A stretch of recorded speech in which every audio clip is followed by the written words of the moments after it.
You file early. This is Local 3 News at 6. Thank you for joining us for Local 3 News at 6. I'm Cindy Sexton. Deputies say a man hit a Hamilton County Sheriff's patrol car and led deputies on a chase in Red Bank. The suspect is identified as Todd Payne. He created quite a scene across the city. Our Meredith Aldis joins us now with the charges he's facing and what witnesses say happened this morning. Meredith. Cindy, that's right. He did cause quite a scene around town. Payne is facing 22 charges. Authorities say at around 6:30 this morning, a Hamilton County Sheriff's deputy tried to stop Payne, who was driving recklessly on Highway 27 near the Sequoia Road exit in Soddy Daisy. Officials say he fled, but the deputy didn't pursue for safety concerns. A short time later, Payne was spotted on Highway 27, and a deputy tried to stop him, but he fled once again. The pursuit followed Highway 27 until Payne drove down the grass to get to Signal Mountain Road, where he struck the deputy's vehicle. Payne abandoned the car and ran. Multiple law enforcement agencies assisted in the search. I seen like 3 or 4 different cops with their lights on and no one pulled over, so I was like, I wonder what's going on. And then when I went to pull in here, I was like, oh wow, right here, yeah. Payne was caught near Ashmore Road in Red Bank. He's facing 22 charges, including reckless driving, aggravated assault, passing a school bus, possession of a stolen license plate, and driving under the influence. Payne is being held at the Silverdale Detention Center. He also has a current warrant out of Putnam County for escape. Reporting live in Red Bank, Meredith Aldis, Local 3 News. Meredith, thank you. We're learning new information about a dog that was shot and killed in Bradley County. The sheriff, Steve Lawson, says the dog was kept in a fenced-in area and it's unlikely the dog escaped the day it was shot. They say the dog was hit with a pellet gun in the Tri-Circle Bartlett Circle area last Tuesday. Sheriff Lawson said the dog was well taken care of and that it's rare an animal would be shot on private property in the county. The dog was shot through the fence. It was inside the fence, pretty well taken care of when you have a heated dog house and so on. So these people really took care of their dogs, their animals. Sheriff Lawson says the attack may have been targeted. He says the person responsible would face the same charges as someone using a bullet. Cruelty to animals in Tennessee is a Class A misdemeanor and is punishable with a fine of up to $2,500 or 11 months in prison. A $500 reward is up for grabs if anyone has information that could lead to an arrest. Call the number on your screen if you can help. The family of a missing man is offering a $10,000 reward for information that leads to his location. 40-year-old Nick Caligari has been missing from Chattanooga for more than 3 weeks now. He was last seen on surveillance at the Champies on MLK Boulevard. He was diagnosed with epilepsy last month and is without his medication. You can call the number on your screen if you have information. And a 17-year-old Chickamauga girl is still missing. The parents of Talon Ray Kearney have new details. They say someone bought her a bus ticket from Georgia to North Carolina. They say they have no ties to North Carolina, and there is no way she could have gotten the ticket on her own. She has autism and other cognitive disabilities. Chickamauga police are asking for your help to find her. She was last seen Wednesday morning in Chickamauga, and if you have any information on where she may be, call the number you see there on your screen. Well, today is the first day the IRS will accept 2021 tax filings, but you may experience a delay even if you file early. Local 3's Elise Zwick joins us live now from H&R Block to explain. Elise. Hi, Cindy. Staffing shortages and 2020 backlogs will impact this year's refunds. I spoke to a local CPA about what we can expect in the months to come. I like to tell people There's still some forms out there that aren't quite complete with the IRS. So even some returns, if you were to file them today, they're not going to be accepted right away. So don't let that scare you. Joe Laudiger, CPA and H&R Block franchisee, says with Monday being the first day you can file, some returns will still be delayed as the IRS needs to update their forms. He suggests having all of the correct forms you'll need for filing at the time of your appointment. What we've heard from the IRS is that they're still in kind of a mess because of last year's. During tax season, the IRS employs 15,000 temporary workers, but because of budget cuts and employees out due to COVID-19, delays are imminent. To file electronically. Don't send it in on paper. That's the big holdup, is getting people qualified to do the paper processing. So stick with a computer, send it in on paper. He says filing electronically will help move the process along. With last year's stimulus checks and advanced child tax credits distributed, he says to check the numbers and match them to your return. This will also help. This year when you file, make sure you have the correct stimulus number for your family. If you got any of the advanced child tax credit, there's letters coming out for those, but if you don't have your letter, that's fine, but make sure you know the exact amount, because if you don't, your return's going to get flagged and have to be manually reviewed, and then you're talking months. The IRS says filing electronically could help with the delays. We're telling people to be patient with it because they're short-staffed on their phone system, okay? And just the best thing you can do is to file your return, and then once it says accepted, you get the notification it is accepted, your work is done. Let the IRS do theirs. The last day to file your 2021 return is April 18th. Reporting live in Chattanooga, Elise Zwick, Local 3 News. High COVID numbers have some schools changing from in-person learning to virtual. The schools on your screen we're about to see will not return to class tomorrow. Chattanooga School for the Arts and Sciences, Chattanooga Center for Creative Arts, along with 5 elementary schools, Harrison, Hickson, Nolan, Rivermont, and Spring Creek. And students at these 5 schools will return to class Wednesday. Battle Academy, CSLA, East Brainerd Elementary, Lookout Valley Middle High School, and Wolf Teaver Creek Elementary. Soddy Elementary School and Loftus Elementary will return to class Thursday. Hunter Middle School will be virtual until next Monday, January 31st. And Walker County Schools in Georgia announced they are ending mandatory quarantines for students exposed to COVID in their schools. However, if students are exposed to a positive case outside of school, they will have to quarantine unless they are asymptomatic or up to date with their vaccination. The school will notify students who have been exposed for a prolonged period of time. And we have all of that posted as well on our website. You can check the confusing issues the schools are having to deal with this week, so you can find out if your child will be virtual or at school. Well, a couple of Bradley County parents got the surprise of their lives last week. Drew and Leslie Nunley had their 3rd child a bit sooner than they had expected. Liam Collins is live at the spot that will forever be the unexpected birthplace of their daughter. Liam.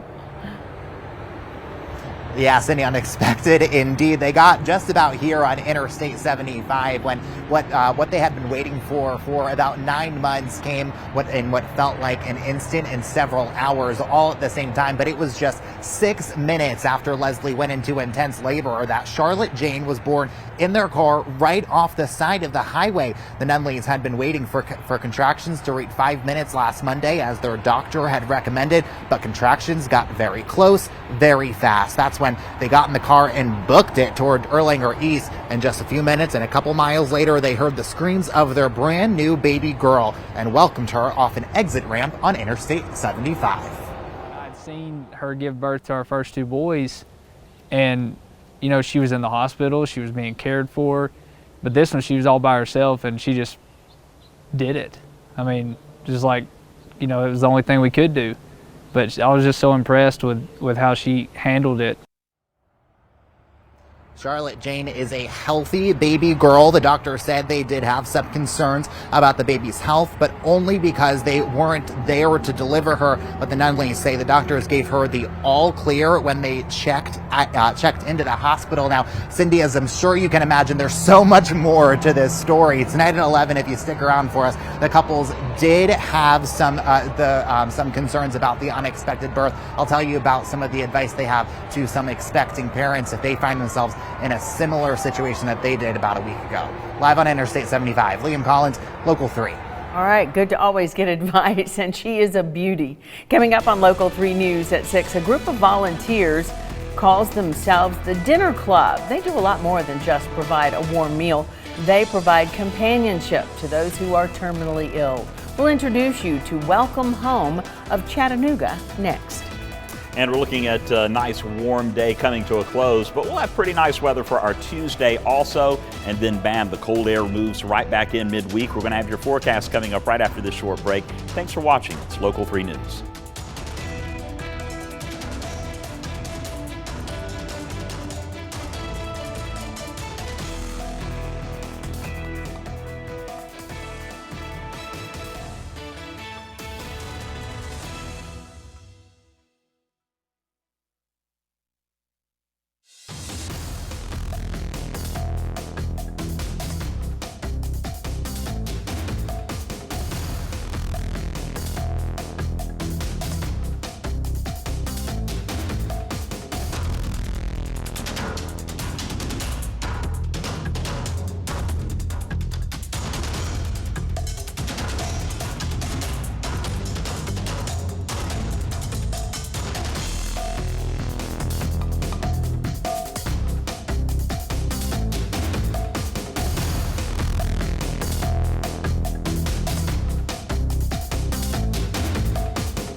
A Chattanooga nonprofit organization is asking for help with providing dinners for the terminally ill. Welcome Home is an organization focused on providing hope, healing, and compassion for terminally ill patients.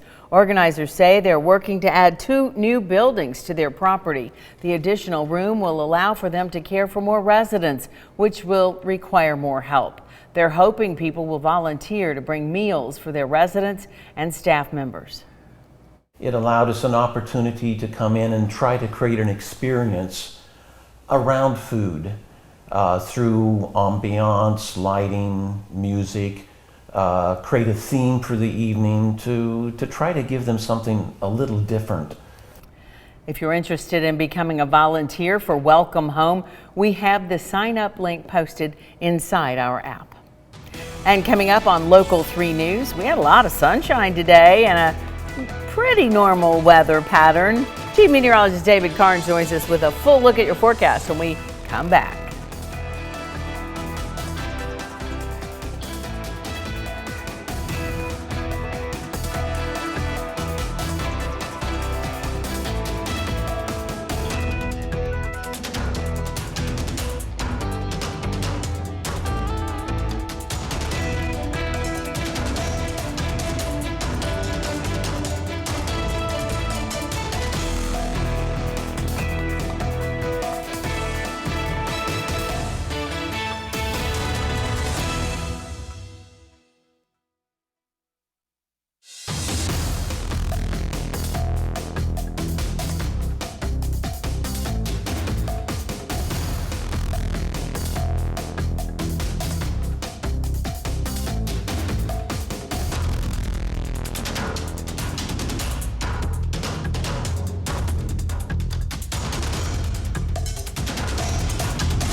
We want to check in with Chief Meteorologist David Carnes with an extended look at the forecast, and I've been quizzing him all afternoon. So it is a little warmer than normal now, David, today? Today is. Overall, so we had a really warm January. We had December, a really warm December. We've had a really cold January, and it looks like we're going to end our January on a pretty cold note as well, not counting today. Today, beautiful day. My goodness, tomorrow's going to be nice for most of the day. A quick look at downtown Chattanooga from our Holiday Inn downtown camera, and just a beautiful sky as we see the sun just beginning to set, and off to the southwest, a lot of rain, and we have some clouds. Those clouds are going to stream into the area, increasing clouds tonight, but the rain will stay to the south. To the north, a lot of snow the past couple of days. You can see how much we've had across the Great Lakes, the Ohio Valley, and this is the current radar showing heavy snow rumbling through Pittsburgh, Buffalo, up into Montreal, all moving to Boston, New York, Philadelphia, and Washington, D.C. Here, it's just going to be bursts of cold air moving in one after the other. That's going to keep temperatures pretty chilly most days. It is going to be somewhat of a roller coaster. We'll climb into the 50s, down into the 40s, up into the 50s, down into the 40s pretty much all week. We may, with the front moving through on Friday, have a little bit of precipitation, maybe even some upper elevation light snow showers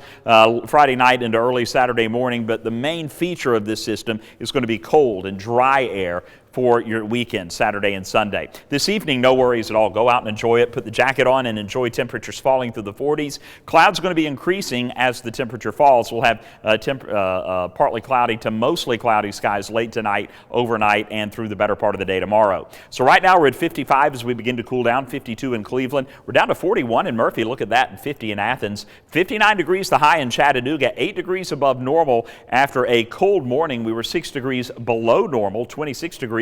And the record, not anywhere close, -7. Ooh, we're glad it's not that cold, right? Skywatchers checking in with some very comfortable numbers. 52 Lookout Mountain. Ringgold, Johnny said 56. Alan Soddy Daisy 58. Cindy said 56 in Riceville. And our good friend Dave in Turtletown said 53 for the high up on the mountain. Clouds and radar showing the two ends of this system. You can see this low pressure working its way in. This front is going to take this moisture and push it south of us, but that's also the same front that's going to be ushering in some colder air late Tuesday into Wednesday. You'll notice that rain staying to the south. The front moves in. Southerly winds, which we're getting today, will transition into northerly winds behind this front, and all of that blue is cold air that's going to be spilling in late Tuesday into Wednesday. Wednesday will only climb into the low 40s for our high, 20s on Thursday morning, and then notice the red arrows coming back. That means warmer air moving in. We'll see it climbing well into the 40s on Thursday ahead of the next front. This one is going to be the weekend system that brings in some isolated spotty rain showers through the day on Friday. I think the bulk of our precipitation is going to stay south and east, but we may get clipped with a few showers during the day, maybe even during the night and into the overnight hours of Saturday, a few light flurries, but I don't think it's going to be that big of a deal. Again, cold air will be the main feature. We are going to be in the low to mid 30s for our high on Saturday. That's how cold it's going to be after a low of 23, and then still cold in the morning, but nice comfortable highs Sunday and Monday. Cindy. David, thank you. TVA announced today they are giving more than 200 schools $1 million to promote STEM learning. Schools across the Tennessee Valley will get the money, including Hamilton County schools. Teachers can fund coding, renewables, and other projects with the grants. TVA tweeted the good news today, giving a special thanks to BVI for helping them invest in education across the region. And as we've mentioned, we have rebranded to Local 3 News, which means you may have noticed a change in our app. Local 3's Lori Mitchell explains. It's time to update. You've seen our new name, and now you can see our new apps. Both the Local 3 News app and the Local 3 Weather app have been updated, reflecting our commitment to bringing you the best local news, local weather, and local sports in the Tennessee Valley and beyond. If your phone or tablet is set for the auto updates, you don't have to do a thing. In some cases, though, you may need to visit the App Store for your device. Search for Local 3 News or Local 3 Weather, and you should be able to find them. Here's what you'll see with the new Local 3 News app. The live stream is right at the top, so you can't miss it when you want to see Local 3 News under the menu icon called the hamburger, since it, well, looks like a hamburger, you'll find links to news, sports, and weather. You'll also find links to Making a Difference, Restaurant Report Card, Local 3 in your town, and School Patrol. The Local 3 weather page is where to find the forecast from our team of 4 meteorologists. There is a story, video, and an interactive radar map. Below that, you'll find current conditions and the 7-day forecast. Under that, you'll find school closings. At the bottom of the home screen, you can easily select what type of notifications you'd like to receive. There are videos, stories, and more on the Local 3 News app. We invite you to download it and install it on your favorite device for coverage you can count on.